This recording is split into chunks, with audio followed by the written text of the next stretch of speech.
Buenas noches, queridos amigos. Inauguramos hoy en Popular Televisión un nuevo programa titulado Historia e Historias.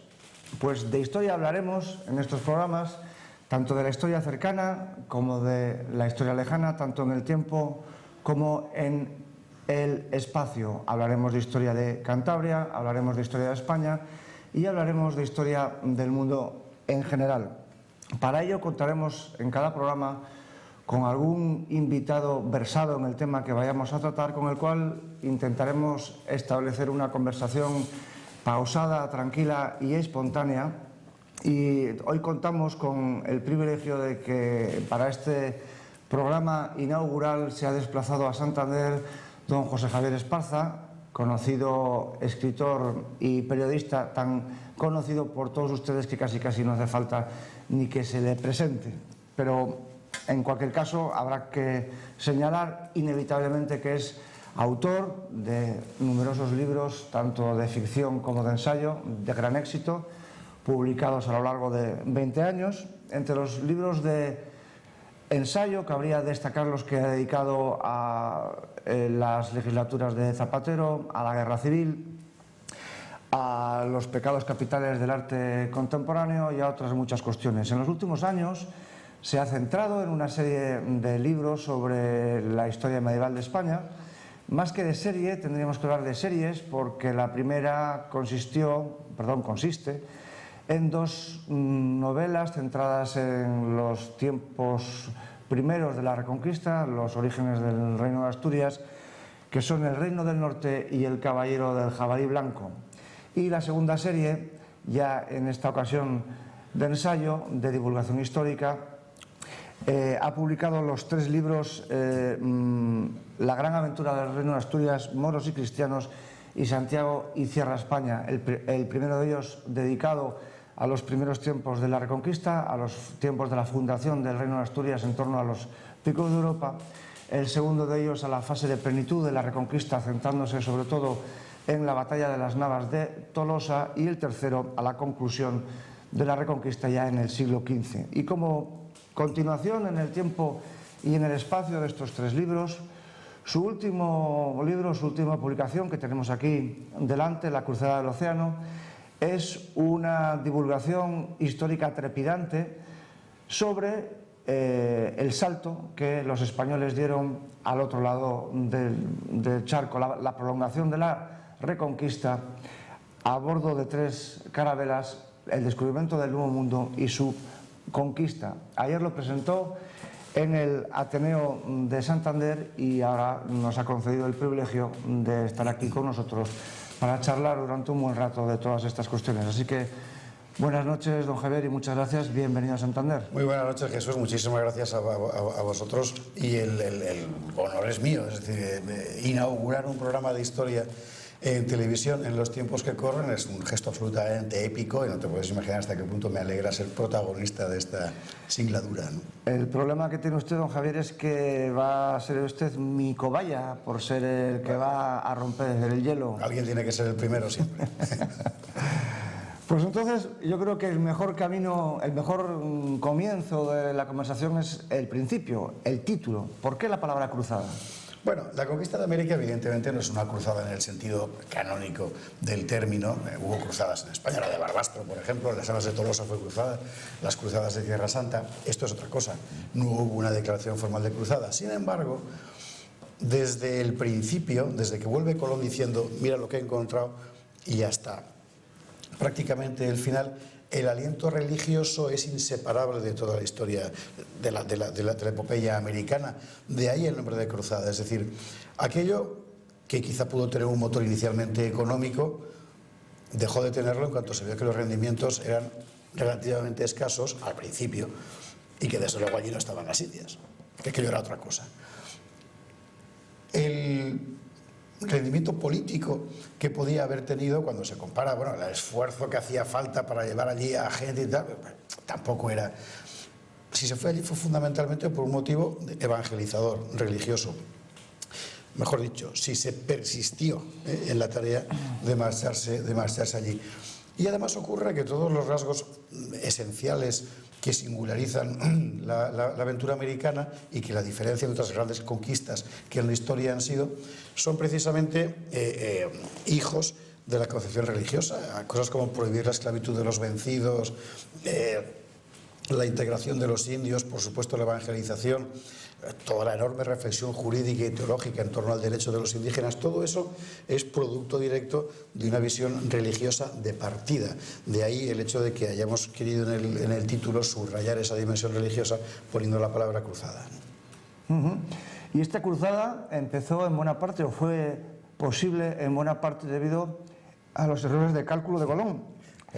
Errores o conscientes o inconscientes, ¿verdad? Exactamente. Bueno, es uno de los grandes misterios de toda esta historia, es por qué Cristóbal Colón sabía que habría tierra. En las capitulaciones que firma con los reyes, él especifica las tierras descubiertas y por descubrir. ¿Cómo descubiertas? O sea, él ya sabe que hay. ¿Por qué lo sabe? ¿Quién se lo ha dicho? Bueno, es uno de los grandes misterios que sencillamente no se puede resolver porque no sabemos por qué lo sabía. Es lo más probable que otras personas hubieran hecho viajes en los que hubieran podido encontrar algo sin saber exactamente lo que era, y Colón estaba convencido de que tenían que ser las Indias. Hay que recordar que en aquel momento el gran problema que tenía Occidente era el cierre del Mediterráneo por los turcos, que habían tomado Constantinopla y por tanto habían bloqueado el comercio de especias, ¿no? Había que buscar una nueva vía para llegar a las Indias. Los portugueses, unos navegantes excepcionales, habían conseguido la proeza de llegar bordeando África. A España le quedaba abierto el Atlántico. El problema era que en términos, con la ciencia de la época en la mano, aprovecho por cierto para disipar un malentendido muy común, que no sé por qué la gente cree que en aquella época todo el mundo pensaba que la Tierra era plana. No es verdad, o sea, todo el mundo sabía que la Tierra era redonda y lo que medía, todo el mundo era inculto, ¿no? Los tiempos de los griegos, además. Exactamente, pues 40.000 kilómetros por el Ecuador, es que además lo habían clavado. Bueno, digo, todo el mundo sabía que era imposible llegar en carabela hasta Japón o China, Zipango y Catay, en fin, como los llamaban, carabela, porque la gente se moriría por el camino, y él sin embargo sabía que había algo en medio. Entonces seguramente Colón pensaba que era un rosario de islas que podría conducir hasta las Indias propiamente dichas, ¿no? Bien, sea como fuere, el hecho es que llegue incluso a falsear los cálculos para poder presentar como factible la empresa. Es por eso por lo que la Junta de Matemáticos de Portugal primero y la Universidad de Salamanca después le dicen: esto no está loco, esto no puede ser. Hay un cuadro del siglo XIX muy famoso en el cual aparece Colón sentado con cara de desengañado y unos frailes, que son los de Salamanca, así como cuchicheando de él, como riéndose de sus cálculos, ¿no? Y el cuadro, la idea que da es que el que tenía razón era el incomprendido Colón y que los curas eran unos ignorantes y no claro, cuando era exactamente al revés. Es decir, exactamente. Y además hay una cosa importante, es decir, vamos a ver, quienes sistemáticamente bloquean a Colón, y además con razones perfectamente fundadas, son los hombres de ciencia.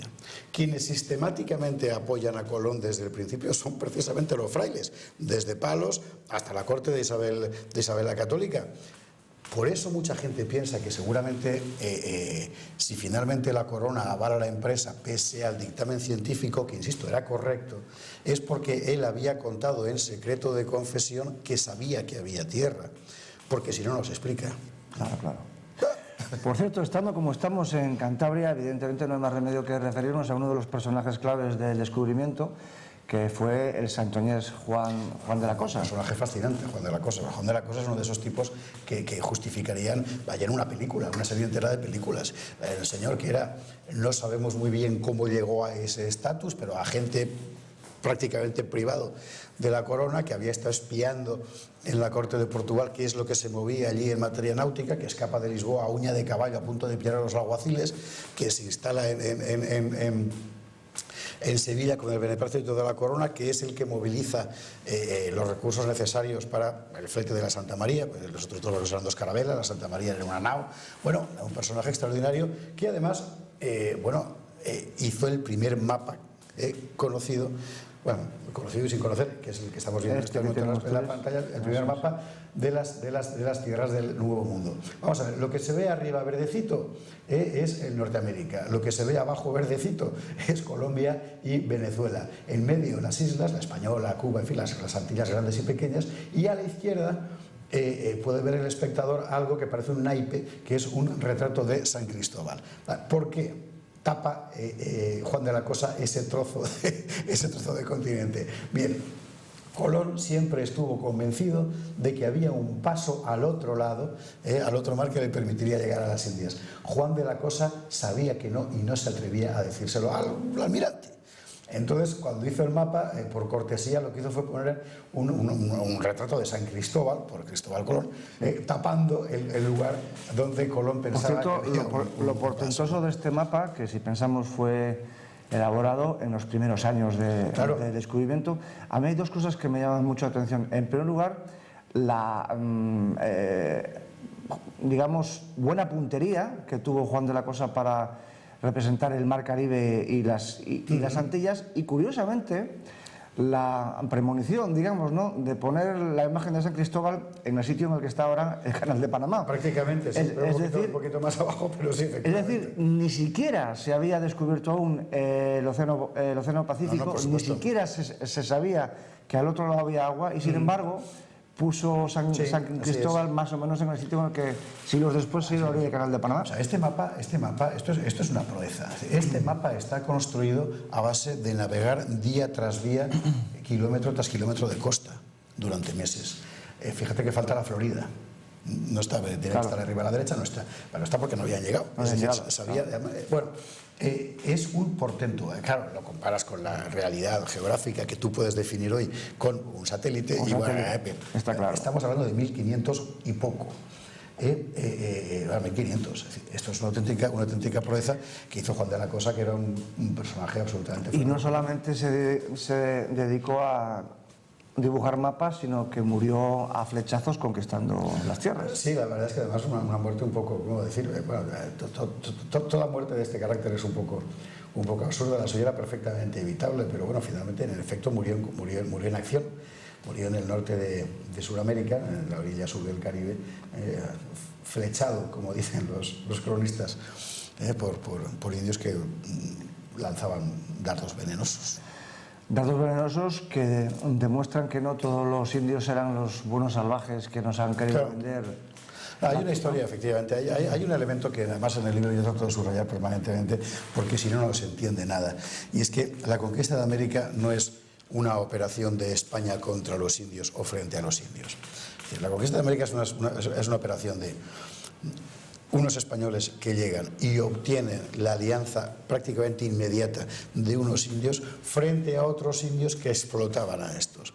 Es decir, si Cortés puede conquistar México, si Pizarro puede conquistar el Perú, incluso si Colón puede asentarse en la Española, es porque hay previamente unos indios que los reciben como a libertadores, y de hecho lo fueron, frente a otros indios que habían instalado regímenes absolutamente despóticos que incluían sacrificios humanos. Es que las cosas son así, ¿no? En esta época en la que están tan de moda las novelas históricas, yo me atrevo a recomendarles a ustedes, queridos amigos, que lean este libro de José Javier Esparza, porque es más trepidante que la más trepidante de las novelas históricas. Es decir, imagínense ustedes 800 personas, 800 españoles con unos cuantos caballos conquistando el imperio azteca de varios millones de personas, con, como ha dicho José Javier, la ayuda de los tlaxcaltecas. Tlaxcalteca, ¿no? Es difícil de pronunciar. Estás perfectamente perdonado porque es muy complicado acostumbrarse. Y otros pueblos indios que estaban dominados por los aztecas. Y luego, por supuesto, la aventura de Pizarro en Perú. No se puede imaginar una novela, una historia más apasionante, más trepidante, más llena de suspense, de violencia e incluso de lujuria. Sí, efectivamente, bueno, lo que es la condición humana, ¿no? Es impresionante, es decir, claro, este libro, La Cruzada del Océano, lo que hace es contar uno detrás de otro, paso a paso, por orden cronológico, lo que va ocurriendo. Lo que es portentoso es ver que todo se hace en realidad en apenas 60 años. Es decir, es medio siglo lo que España tarda en llegar allí, explorar, conquistar y poblar en buena parte un territorio que es mínimo 20 veces superior al de la península ibérica. Y con es selvas. impresionante. Con selvas y con tiburones, Bueno, claro, y con anacondas, cocodrilos y con anacondas y con todas mosquitos. aquellas cosas, ¿no? Un lugar es una hazaña extraordinaria.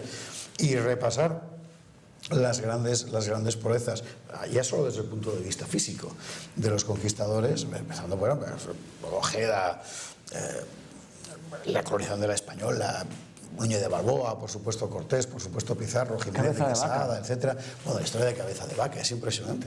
Bueno, solo eso ya daría para, bueno, justificaría una enciclopedia entera, pero es que hay más, ¿no?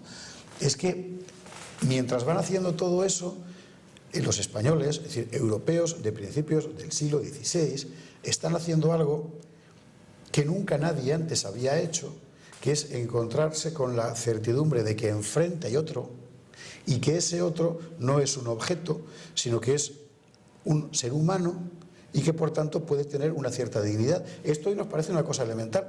En el siglo XVI no lo era para nadie. Cuando Isabel la Católica en su testamento prohíbe la esclavitud en el codicilo del testamento, es una revolución intelectual. O sea, la esclavitud era una institución perfectamente convencional y lo fue, hay que recordar, hasta entrado, bueno, después de mediados del siglo XIX, ¿no? El hecho de que a alguien le prohibieran esclavizar a un vencido era una auténtica revolución. Bueno, pues allí se hizo, ¿no? El hecho de que fuera prescriptivo invitar a la evangelización antes de declarar una guerra, y además lo invitar de cualquier manera, es decir, sobre eso hubo un gran debate, por cierto, explicando que era preciso que ellos lo entendieran. Claro, por lo tanto, eso también es una revolución. El abstenerse de la conversión forzosa, eso era una revolución. El incorporarlos al orden. Una de las consecuencias de esto es que muchas de las lenguas que se habrían perdido, de las lenguas amerindias, se han conservado precisamente por la labor de codificación de esas lenguas que hicieron los españoles para poder predicarles en su propia lengua. Claro, y de hecho una de las cosas primeras que se hacen es traducir las escrituras al náhuatl, por ejemplo. Pero imagínate, ponte en la cabeza de un misionero de 1525, 1535, 1545, que tiene que explicar, bueno, el Evangelio a los aztecas, a los mexicas, y tiene que traducir a una lengua que evidentemente no es la suya, tiene que ayudarse de los propios naturales porque si no es imposible. Bueno, esa obra es extraordinaria y esa obra, insisto, la hicimos nosotros, fenomenal, qué grandes somos, pero es que además era la primera vez que se hacía. Es decir, todo eso hace que la conquista de América tenga una dimensión de carácter espiritual, filosófico, etcétera, muy superior a cualquier otra obra de conquista de la historia. Es decir, Alejandro Magno hace una cosa extraordinaria, pero no hace esto. Roma hace una cosa extraordinaria y es lo que más se parece a esto, pero con una diferencia, que sí que esclavizaban, ¿no? Los musulmanes, cuando suben a expansión, es algo prodigioso, pero no hacen esto. Esto solo lo hace España a partir de principios del siglo XVI y el resultado al final es la creación de un mundo que ya no es España, pero tampoco es la América indígena, que es un mundo con una personalidad propia, ¿no? Y no solamente se tradujeron las escrituras a las lenguas indígenas y se hicieron un montón de cosas que nos llaman la atención, sino que tuvieron lugar aventuras tan extraordinarias como, por ejemplo, la caravana de mujeres de Doña Mencía, ¿no? Recordarán ustedes hace como 20 o 25 años que, curiosamente, a raíz de una película que pusieron en la entonces exclusiva televisión española, que se llamaba Caravana de Mujeres, era un western, yo creo que estamos hablando de mediados de los años 80, y era un western que consistía en que se hacía una caravana de mujeres en el medio oeste para ir colonizando las tierras del salvaje oeste, del Far West. Y a raíz de ahí, yo creo que fue un pueblo que se llamaba Plan, San Juan de Plan, hombre, en Mérida, San Juan de Plan, sí, que se les ocurrió lo mismo, es decir, se habían quedado sin mujeres, organizar una caravana de mujeres. Pero claro, no es lo mismo en el siglo XX llevar a las mujeres en autobús con climatización que organizarla en la España del siglo XVI, cruzar el océano y dedicarse a hacer lo que hicieron. Esa historia, como diría un político, me alegro de que me haga esta pregunta. ¿Por qué? Pues porque efectivamente la conquista con mucha frecuencia se cuenta con nombre de varón. Pero en la historia de la conquista hay unas mujeres extraordinarias, pero un montón, y además verdaderamente de un relieve, en fin, fuera de lo común. Y Mencía de Calderón es sin duda una de ellas. Esta era la esposa de un hombre que había sido nombrado adelantado del Plata. Adelantado, es decir, por así decir, representante del poder imperial en un territorio que por otra parte estaba resultando complicadísimo dominar, pero bueno, el señor Sanabria, que era como se llamaba, decide que él se encarga de esto, empeña todo, vende todo, lía toda la familia, monta un barco. Y además lo que le ponen como objetivo no es ir a conquistar tierras, porque estas estaban mal que bien conquistadas, no. El objetivo que le ponen era, ahora vamos a poner orden. Pero claro, porque para conquistar hace falta un temperamento, pero luego hace falta temperamentos de otro carácter para poner orden allí. Eso es una historia fantástica de la conquista, que es cuando llegan los políticos de verdad. Ya quisiéramos hoy tener gente como la Gasca, por ejemplo, ¿no? Bueno, y este Sanabria decía, tienes que ir allí y poblar. Como Pedrarias. Como Pedrarias de Ávila, por cierto. Luego hablamos de él, sí, sí. Bueno, y cuando... Entonces, de ahí el hecho de que tengan que ir con mujeres. Porque además, en fin, el Plata era un sitio donde, por la costumbre guaraní de entregar mujeres como objeto de cambio a los vencedores, había un fraile que definía aquello como el paraíso de Mahoma, porque cada conquistador tenía 6, 7, 8 indias, una cosa verdaderamente... En fin, vamos a poner orden, que vayan mujeres allí, que se casen con los conquistadores, poblamos y allí montamos familias y un mundo como Dios manda en el sentido estricto de la fórmula. Bueno, iba Sanabria y se muere. Y entonces Mencía Calderón, la viuda, que lo ha vendido todo, tiene dos opciones. O me voy o lo pierdo. Y se va. Entonces ella capitanea el viaje de más de 3 barcos, quiero recordar, a través del Atlántico con 1000 penalidades, porque le pasa de todo, hasta las asaltan los piratas. Tiene que ver toda esta mujer ahí con los piratas que llegan. En fin, los piratas no son particularmente caballerosos con las damas. Bueno, sí, diciéndole que ni hablar, o sea, que ni uno entra en el barco. Es una historia fantástica. Bueno, llegan, después de 1000 penalidades y atravesando la selva consiguen llegar al lugar y las damas criollas del Paraguay son descendientes de aquellas señoras que marcharon con esta heroína extraordinaria. Hubo recientemente una serie en televisión, creo que desmerecía en realidad la proeza, pero bueno, tampoco es cuestión de meter el dedo en el ojo a nadie. Impresionante. Y como estas mujeres, el caso de Mencía Calderón es particularmente relevante, pero hay muchas más, ¿no? Y cuando ves a aquellas señoras haciendo lo que hacían, te das cuenta de que las españolas son mujeres de armas tomadas. Sí, sí. Otro de los episodios fantásticos, bastante olvidados del descubrimiento de América, y a mí me ha llamado particularmente la atención, es el del náufrago Pedro Serrano. Y ya que ustedes son paisanos míos, les quiero explicar un poquito en qué consistió con un símil local. Ustedes saben lo que es la playa del Puntal, 7 kilómetros de dunas y arena, en la cual cuando pega el sol en verano no hay manera de refugiarse, y o va uno muy bien provisto de crema solar o tiene que coger la plereñera rápidamente para huir. Pues imagínense un señor, un náufrago, que queda en una playa del Puntal, por llamarlo de alguna manera, pero no enfrente a la bahía de Santander, sino en medio del mar Caribe, sin rocas, sin lugares en los que poder refugiarse, sin ningún lugar en el que poder dejar de tomar el sol, sin agua, por supuesto, agua que solamente podía tomar de la que recogían las conchas de las tortugas que se tenían que comer crudas, y por supuesto no tenía la plereñera para regresar al final de la tarde cuando había terminado el día de veraneo, y por supuesto no tenía chiringuitos donde ir a refrescarse o a tomar unas rabas. Y este señor estuvo allí no un día de verano, sino 8 años. 8 años de naufragio, tras los cuales fue rescatado y conducido de nuevo a España, con sus barbas de 2 metros. Este señor, el señor Pedro Serrano, en España no le conoce nadie, y inspiró al inglés Daniel Defoe para su famosísima novela Robinson Crusoe. Nos encontramos pues, y ya estamos entrando en el meollo de la cuestión, que yo creo que es el más interesante de todo.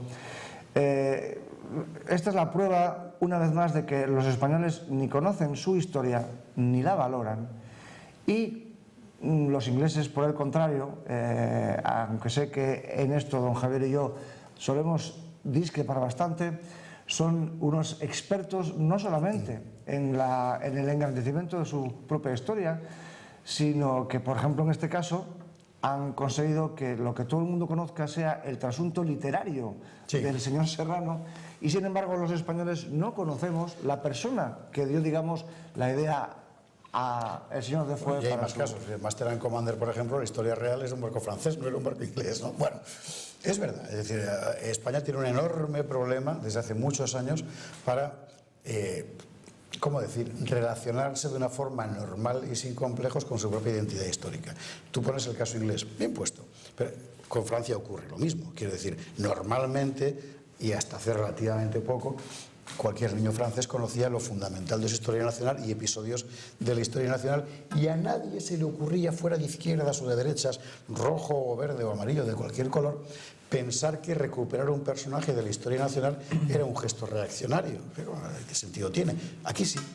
Entonces, aquí lamentablemente arrastramos muchísimos años de abominación de la propia historia, de incomodidad con la propia historia, y perdóname que termino nada más, solo una frase más, y sobre todo de negligencia del sistema de enseñanza oficial para enseñar a los niños españoles porque España es una de las 5, como dice Luis Suárez, 5 grandes naciones de la historia universal.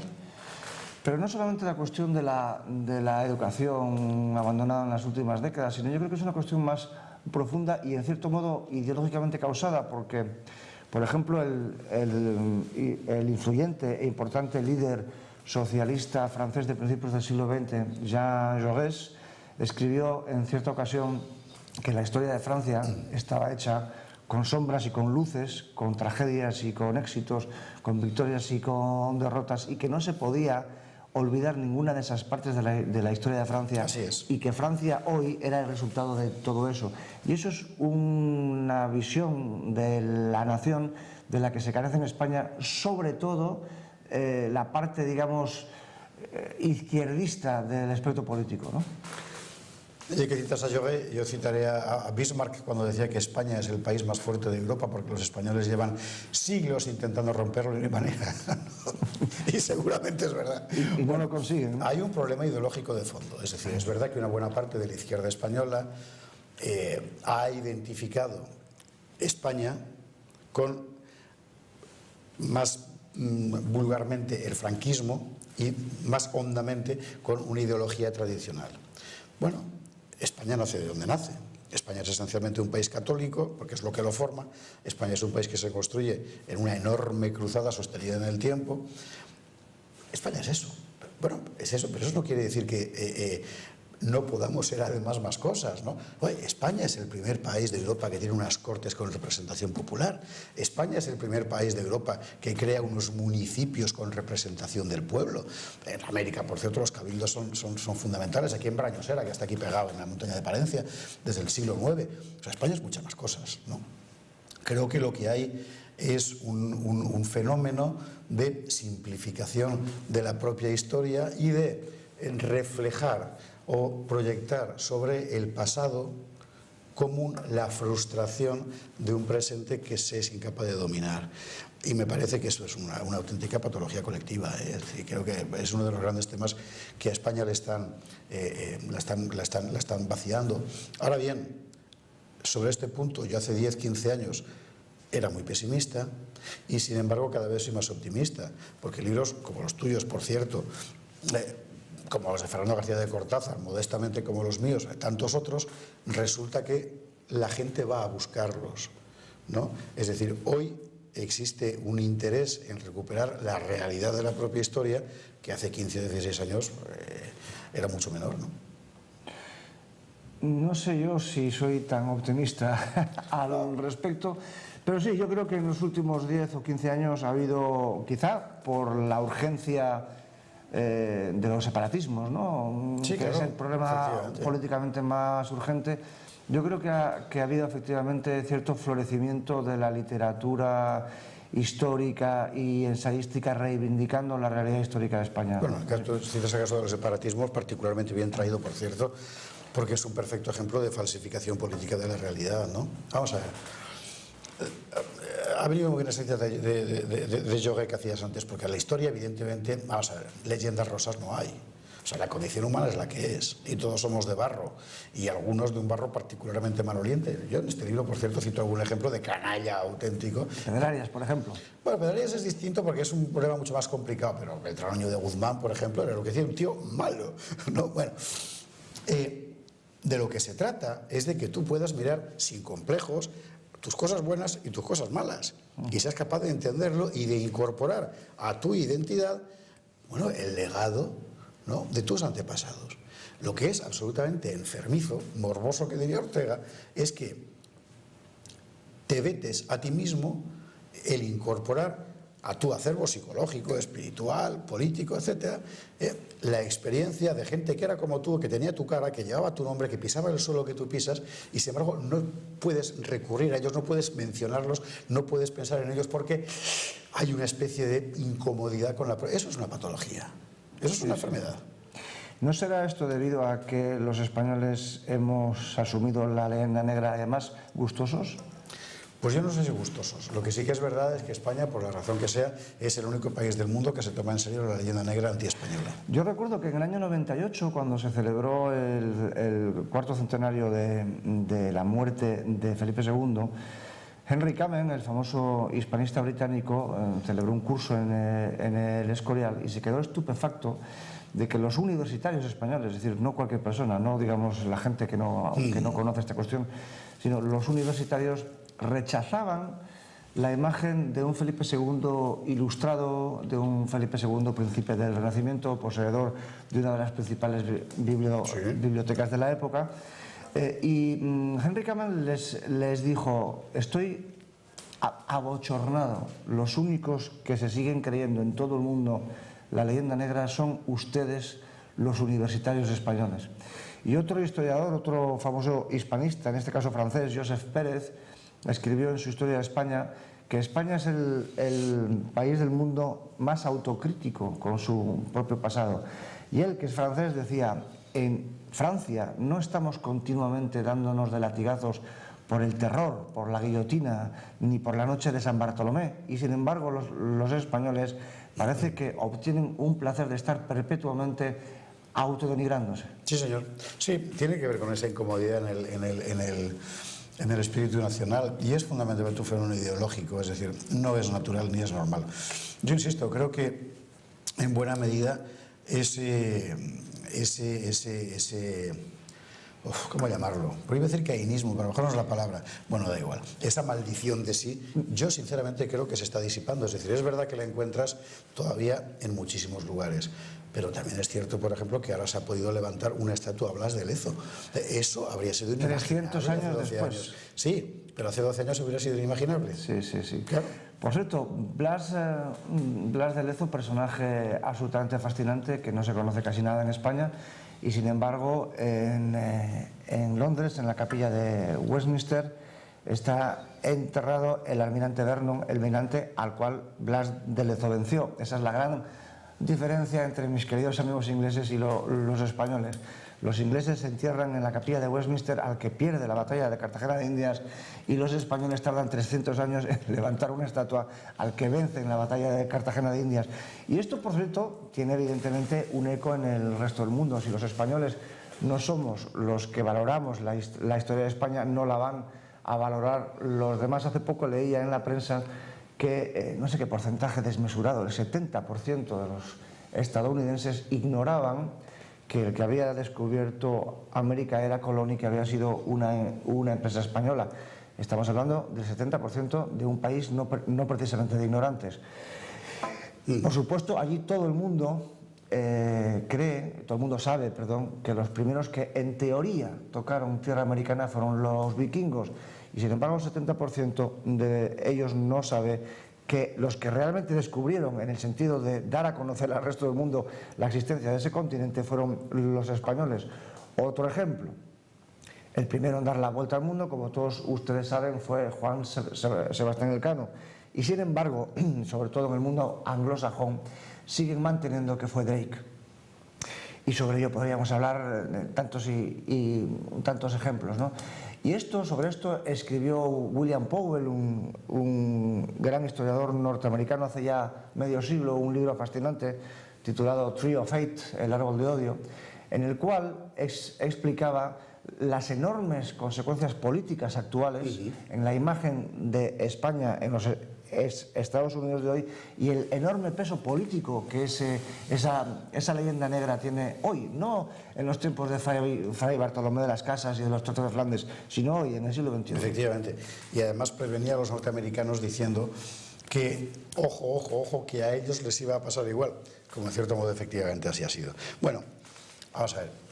Ponías el ejemplo del público norteamericano, que yo no pondría nunca como ejemplo. Es decir, si en la última encuesta, que me parece que es la misma que tú leíste, quiero recordar que había un 55% que identificaba el descubrimiento de América con el nombre Churchill. ¿Cómo, perdón? Churchill, Winston Churchill. Anda. Sí, o sea, no, realmente, vamos a ver, los Estados Unidos son lo que son, es decir, y la cultura de la gente es la que es. Pero vamos a ver, tienes razón en lo que dices, es decir, nosotros, europeos, españoles, nos construimos fundamentalmente sobre el conocimiento de nuestra identidad. Y la historia es parte eminente de nuestra identidad. Su desconocimiento, mira, vamos a ver. En la historia de España, pocos criminales de masas más brutales ha habido que Almanzor, el Moro. Y sin embargo, el Ayuntamiento de Algeciras, creo que con un alcalde andalucista, le puso una estatua. O sea, un tío que era un asesino de masas, ¿no? ¿Por qué? Pues porque era musulmán, ¿no? Entonces se identificaba con el otro absoluto. Bueno, eso evidentemente es una enfermedad. Pero me parece que es importante combatirlo. Es decir, el mero hecho de que ahora estemos aquí con estas cámaras delante, con aquella compañera en el control, pudiendo hablar de estas cosas que, insisto, hace 15 años era imposible, me parece que ya es un gran progreso, ¿no? Chico, ¿qué quieres que te diga? No es que vea la vida de color de rosa, pero bueno. Yo recuerdo un programa de hace 20 años, creo que se llamaba El Tiempo Solo, lo presentaba Constantino Romero, sí, hombre, y era una especie de precursor del actual Saber y Ganar, y una de las preguntas que se hacían al final tenía que ser respondida, si no recuerdo mal, por escrito. Los tres concursantes tenían que poner su respuesta en un papelito y luego se presentaba al presentador que leía las respuestas. Y la pregunta consistió en qué acontecimiento de la historia había provocado más muertos. El acontecimiento primero era la Segunda Guerra Mundial, más o menos 50 millones de muertos. El segundo era la Primera Guerra Mundial, unos 10 millones de muertos. Y el tercero era la Santa Inquisición, la Inquisición española, aproximadamente unos 2.000 o 3.000 muertos. La diferencia entre 50 millones y 3.000, pues la verdad es que es bastante notable. Y curiosamente, la respuesta que dieron los tres, y además con sonrisa de satisfacción, fue la Santa Inquisición. Es un hecho incuestionable que la mayor parte de nuestros compatriotas tienen la mentalidad deformada por una pésima digestión de una visión del mundo antihistórica, en la que aparece una especie de discurso mundial donde se inventan buenos y malos y donde se atribuye a unos u otros determinadas funciones en la historia. Pero precisamente para eso hay que leer. Es decir, ya que cuentas toda esta historia, te contaré yo que hace relativamente poco, en una redacción de un medio de comunicación que no citaré, pero yo estaba delante, una compañera recién licenciada le pedía a al revés, un compañero ya veterano le pedía a una compañera recién licenciada, por favor, una foto del gran capitán, y la chica contestó, Iker Casillas. Bueno, claro, es decir, pero insisto, esto es un abandono. Es decir, ¿por qué los alumnos españoles ignoran por completo, los alumnos y los licenciados, que la Inquisición, en el caso de los cálculos más exagerados, que son los de Josep Pérez, precisamente, al que tú citabas, en 300 y pico años no mató más que a 10.000 personas? Lo ignoran por completo. ¿Por qué ignoran, por ejemplo, que en España se mató a menos brujas durante el siglo XVI, por cierto, XVI, no en la Edad Media, 16 principios, gracias precisamente a la Inquisición, porque era una casa seria e investigaba los casos? También se ignora por completo. Bueno, este tipo de cosas. ¿Por qué se ignora, por ejemplo, en la Cruzada del Océano, hay ocasión de contarlo largo y tendido, que la Inquisición en América jamás actuó contra los indios, salvo en un solo caso? Y además fue precisamente ese el que hizo que se prohibiera actuar contra los indios. Bueno, son cosas que nuestro sistema de enseñanza debería haber explicado. No se ha hecho por razones fundamentalmente políticas, no culturales, políticas, no académicas. Y además, es verdad que se añade la complicación de que en términos universitarios se ha creado una especie de multiplicidad de guetos políticos que impiden llevar a cabo una historiografía normal, sana. Pero bueno, yo no me dejarás, no harás que me baje del burro. Sigo pensando que hoy la situación es mejor que hace unos años y que hay un acercamiento nuevo a la realidad de la historia de España, y que si no nos lo frustran los políticos, cosa que puede ocurrir, eso creo que, en fin, nos llevará a algún lado positivo. Todo ello, por supuesto, sin dejar de criticar con la mayor ferocidad la irresponsabilidad plena de una oligarquía política, mediática y universitaria que se ha desolidarizado por completo de la identidad de los españoles. Yo creo que si alguien tuviera que hacer algún día un juicio final, con perdón, a los que mandan en España hoy, insisto, no solo en la política, también en los medios de comunicación y en la universidad, su pecado capital fundamental sería ese. Es decir, pensando en vuestro poder, os habéis separado por completo de la identidad de vuestra gente, y eso no puede ser. Sí, sí. Regresando a América y a las cuestiones de la leyenda negra, para no meternos demasiado en los problemas políticos del siglo XX, uno de los dogmas del pensamiento negro legendario consiste en que mientras que la colonización por parte de los anglosajones fue una colonización humana y exitosa, la de los españoles fue criminal y exterminadora. Y sin embargo, nos encontramos con que España fue la única potencia imperial que se cuestionó su propia labor, que se cuestionó su propia conquista, y que desde el principio, ya desde el testamento de Isabel la Católica, dejó bien claro que había que tratar a los indios como seres humanos y no esclavizarlos, etcétera, etcétera. Pero uno de los ejes fundamentales del libro y de la leyenda negra, por supuesto, es la famosa controversia de Valladolid, que yo creo que merece la pena una explicación para que nuestros oyentes sepan de qué va la cuestión. Ya, digamos, dentro de una cosa, es decir, jamás hubo genocidio en las Indias, jamás. Es decir, hubo una mortandad enorme, eso sí que es cierto, pero la hubo tanto entre indios aliados de los españoles como entre indios enemigos, y la hubo sobre todo años después del final de las guerras, como producto de un choque vírico que está perfectamente estudiado. Es decir, los indios vivían en un nicho ecológico cerrado. Cuando les llega la viruela, el sarampión, las paperas, bueno, aquello es letal. Igual que para los españoles, al llegar el choque del beriberi, la malaria, etcétera, fue brutal. Tenemos cifras de bajas de hasta un 50% a los 2 meses de haber llegado una expedición, ¿no? Bien, precisamente por esa dimensión religiosa de la que hablábamos al principio de esta charla, España se plantea la legitimidad de la conquista, la legitimidad moral. Se la plantean particularmente los misioneros, a partir de la rebelión de frailes que hay en la isla de la Española en el año 1511, ¿no? Con Antonio de Montesino. Bartolomé de las Casas por aquella época todavía es un encomendero más, ¿no? Bueno, eso genera un debate permanente. Insisto que era revolucionario pensar que el vencido no podía ser esclavizado. Era revolucionario pensar que el vencido tenía dignidad humana. Pero lo estaban defendiendo los curas, lo estaban defendiendo los misioneros, lo estaba defendiendo la Iglesia, y en aquel momento, particularmente España, el orden político era un orden absolutamente inseparable de esa concepción religiosa.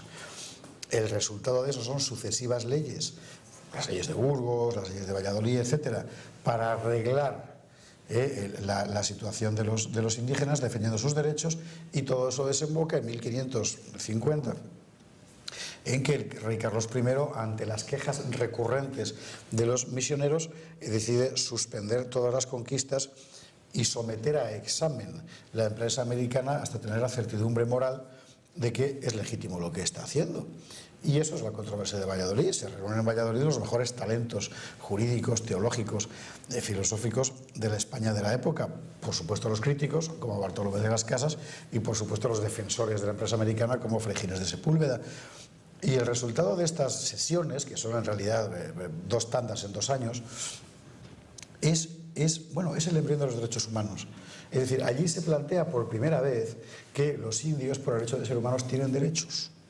Eso, insisto, no se le había ocurrido a nadie nunca antes, porque el mundo era así.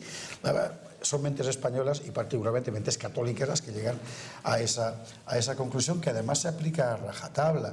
De allí nace el derecho de gentes, que es el embrión de los derechos humanos. Allí nace la idea de que todo ser humano, por el hecho de existir como criatura de Dios, tiene una dignidad inherente a su naturaleza. Y sobre esto, las fuentes son fundamentalmente francesas.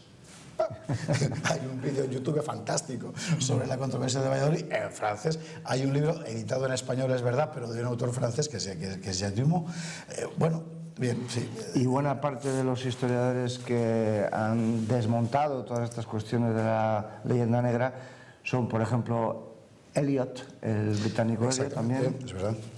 Y tantos otros, también en España, evidentemente, y también, por cierto, entre los hispanoamericanos. Estoy pensando ahora en el argentino Rómulo Cabria, ¿no? Claro.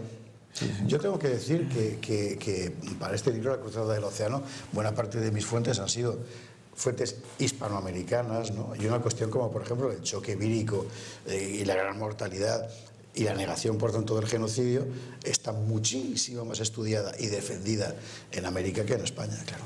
Sí.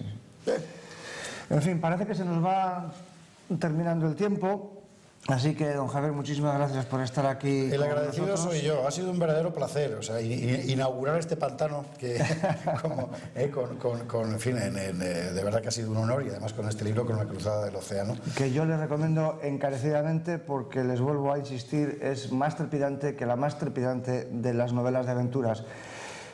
Concluimos aquí, no sin antes anunciarles de que pueden ustedes enviar sus sugerencias, sus críticas y sus parabienes a la dirección de correo electrónico historiaspopulartv@gmail.com.